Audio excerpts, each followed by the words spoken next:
नमस्कार दोस्तों, आप सभी का स्वागत है आज के मुख्य समाचारों में। जानेंगे आगे आज की तमाम बेहद बड़ी खबरें। जी हां दोस्तों, आप तक वो तमाम खबरें पहुंचाएंगे जो गोदी मीडिया नहीं दिखाता है। वो खबरें आप तक नहीं पहुंच पाती हैं, हमारे साथ जानिए इसी वीडियो में। तो दोस्तों, अगर आप हमारे चैनल पर नए हैं तो चैनल को सब्सक्राइब करके पास ही बने घंटी के आइकन को जरूर दबाइएगा।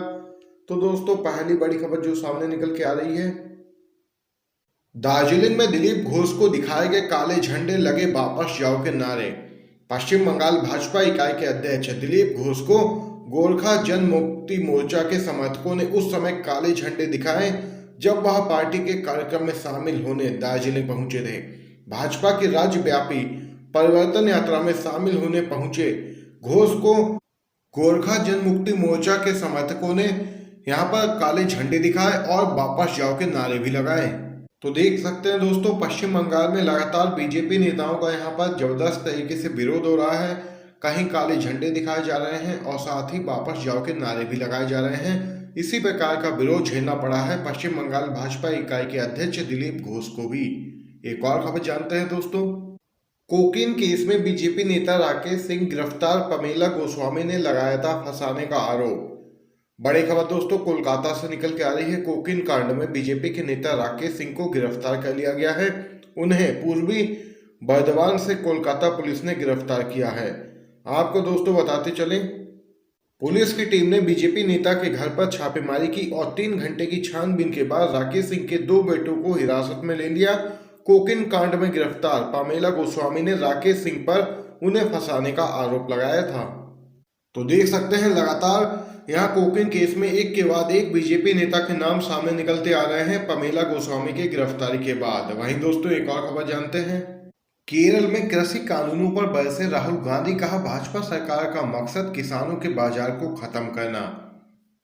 कांग्रेस के नेता राहुल गांधी ने तीनों कृषि कानूनों को लेकर केंद्र पर निशान साधा और कहा कि भाजपा सरकार का उद्देश्य किसानों के बाजार को नष्ट करना है, उन्हें उनकी उपज का सही मूल्य दिलाना नहीं।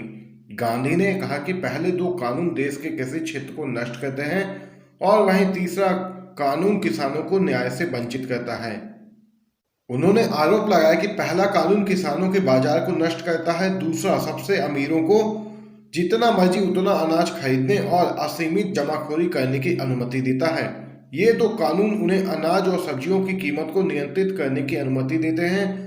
उन्होंने आरोप लगाया कि उनका यानी कि सरकार का केवल एक ही उद्देश्य है, किसानों को उनकी उपज का सही मूल्य नहीं मिलने, मध्यम वर्ग, किसान, श्रमिकों सभी को अधिक भुगतान करना पड़े। देख सकते हैं दोस्तों, यहाँ पर यह बड़ी खबर राहुल गांधी की तरफ से निकल के आई है। जमकर बरसे हैं केंद्र की मोदी सरकार पर। ये अहंकारी प्रधानमंत्री ही नहीं बल्कि कायर प्रधानमंत्री भी है, ये कहना है प्रियंका गांधी का।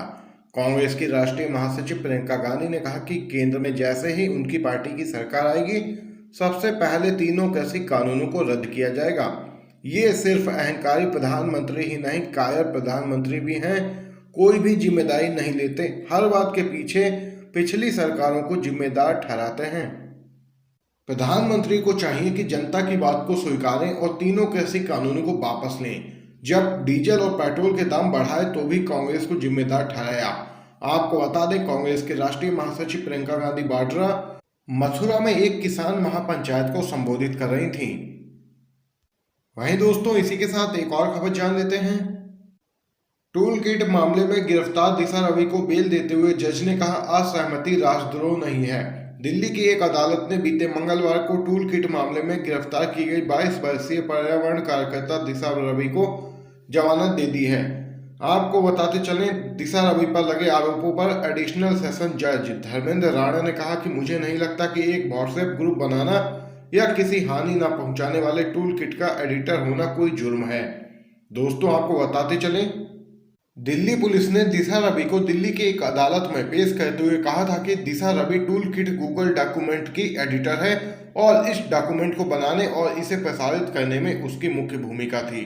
यहाँ पर देख सकते हैं दिल्ली पुलिस को जोरदार झटका लगा है यहाँ पर अदालत से और दिशा रवि को मिली है बेल। एक और खबर जानते हैं दोस्तों, नरेश टिकैत ने कहा तीनों कृषि कानूनों को खत्म करे केंद्र सरकार, नहीं चलेगी कोई भी मनमानी। भारतीय किसान यूनियन के राष्ट्रीय अध्यक्ष नरेश टिकैत ने कहा कि केंद्र सरकार की मनमानी अब और ज्यादा नहीं चलेगी। उन्होंने कहा कि अगर केंद्र सरकार तीनों कृषि कानूनों को खत्म नहीं करती है तो किसान भी बातचीत को तैयार नहीं है। नरेश टिकैत ने कहा कि जल्द से जल्द केंद्र की मोदी सरकार को तीनों ही विवादित कृषि कानूनों को वापस लेना चाहिए। उन्होंने कहा कि पहले केंद्र की मोदी सरकार तीनों ही कृषि कानूनों को वापस ले और न्यूनतम समर्थन मूल्य यानी कि एमएसपी पर कानून बनाए। इन शर्तों के पूरा होने तक किसान पीछे नहीं हटेंगे। नरेश टिकैत ने कहा कि यह आंदोलन अनिश्चितकालीन है जो मरते दम तक जारी रहेगा। उन्होंने दावा किया कि तीनों कृषि कानून किसानों के हक में नहीं है और यह बात सरकार भी जानती है, लेकिन अपनी जिद के चलते वह किसानों की बात सुनने को तैयार नहीं है। त्रिवेंद्रम में बोले हैं राहुल गांधी, केंद्र सरकार को लिया है आड़े हाथों। प्रधानमंत्री ने नोटबंदी कर गरीबों का पैसा लिया। आपको दोस्तों बता दें कि इस वर्ष होने वाले विधानसभा चुनाव को लेकर केरल में अभी से राजनीतिक सरगर्मी बढ़ गई है। केरल में कोरोना वायरस के बढ़ते मामलों के बीच धड़ाधड़ चुनावी रैलियां की जा रही हैं। इसी क्रम में कांग्रेस के सांसद राहुल गांधी ने त्रिवेंद्रम की जनता को संबोधित किया। इस दौरान राहुल गांधी ने मंच से ही भारतीय जनता पार्टी पर निशाना साधा।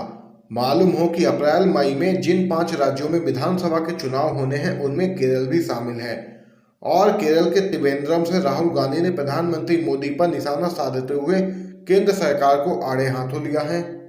उन्होंने कहा कि 4 लोग केंद्र सरकार को चला रहे हैं। प्रधानमंत्री ने नोटबंदी कर गरीब लोगों की जेब से पैसा लिया। पिछले 6 सालों में रोजगार पैदा करने वाले क्षेत्र की रीढ़ तोड़ दी गई है। किसान और छोटे व्यापारियों को नोटबंदी और जीएसटी से कोई भी फायदा नहीं हुआ है। जबरदस्त तरीके से घेरा है राहुल गांधी ने केंद्र की मोदी सरकार को लिया है आड़े हाथ। एक और खबर जानते हैं दोस्तों। हुगली में पीएम मोदी ने जहां की थी रैली, टीएमसी नेताओं ने गंगा जल से की है पवित्र जगह। पश्चिम बंगाल विधानसभा चुनाव में टीएमसी और बीजेपी के बीच जंग लगातार जारी है। बीते दिन हुगली में प्रधानमंत्री मोदी ने चुनावी सभा को संबोधित किया और टीएमसी पर निशाना साधा। अभी इसी मैदान को बीते मंगलवार को टीएमसी के कार्यकर्ताओं ने गंगा जल छिड़क कर शुद्ध किया। हुगली में टीएमसी के जिला अध्यक्ष दिलीप यादव की अगुवाई में ये अभियान चला। टीएमसी का आरोप है कि मोदी ने यहां जनसभा में ममता बनर्जी पर गलत आरोप लगाए। केंद्र सरकार बंगाल के साथ सौतेला व्यवहार कर रही है। आपको बता दें कि 24 फरवरी यानी कि आज ही बंगाल की मुख्यमंत्री ममता बनर्जी भी इसी मैदान में चुनावी सभा को संबोधित करेंगी। ऐसे में टीएमसी कार्यकर्ताओं का कहना है कि गंगा जल छिड़ककर अब मैदान को साफ और स्वच्छ कर दिया गया है। एक और खबर जानते हैं दोस्तों। टिकैत की किसान यूनियन के हरियाणा महासचिव पर जानलेवा हमला, टोल प्लाजा पर हमलावरों ने चलाई हैं गोलियां। किसान नेता राकेश टिकैत की भारतीय किसान यूनियन की हरियाणा इकाई के महासचिव जसतेज सिंह पर मोटरसाइकिल सवार 2 हमलावरों ने फायरिंग कर दी। इस हमले में वह बाल बाल बच गए। हमला उस समय हुआ जब वह अपनी कार से प्रदर्शनकारी किसानों से मिलने जा रहे थे।